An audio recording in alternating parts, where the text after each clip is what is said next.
Eiffel Tower, French Tour Eiffel, Parisian landmark that is also a Gustave Eiffel. Eiffel started the world with the construction of the Eiffel Tower 1887–89, which brought him the nickname, Magician of Iron. It also directed his interest to problems of aerodynamics, and he used the tower for a number of experiments. At Auteuil, outside Paris, he built the first aerodynamic laboratory, where he continued to work throughout World War I.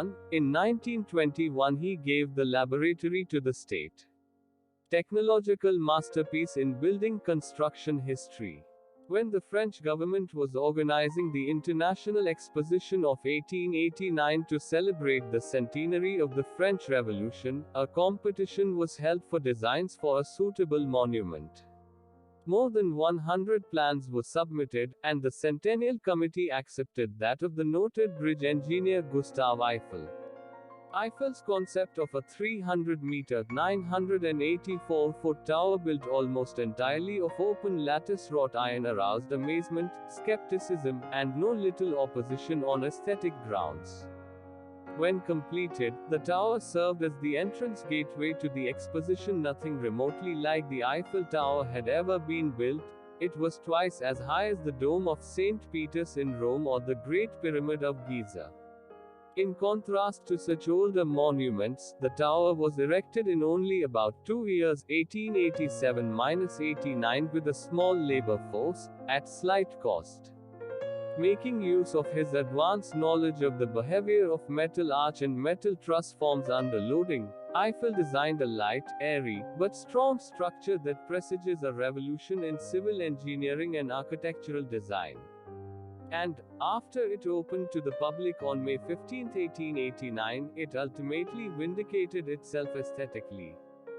The Eiffel Tower stands on 4 lattice girder piers that taper inward and join to form a single large vertical tower.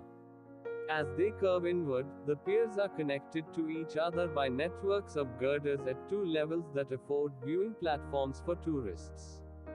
By contrast, the 4 semicircular arches at the tower's base are purely aesthetic elements that serve no structural function.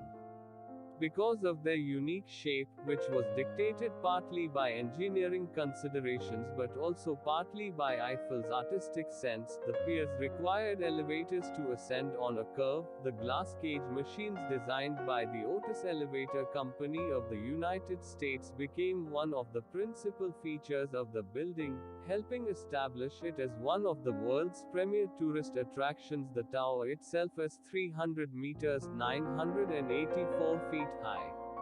It rests on a base that is 5 meters, 17 feet high, and a television antenna atop the tower gives it a total elevation of 324 meters, 1063.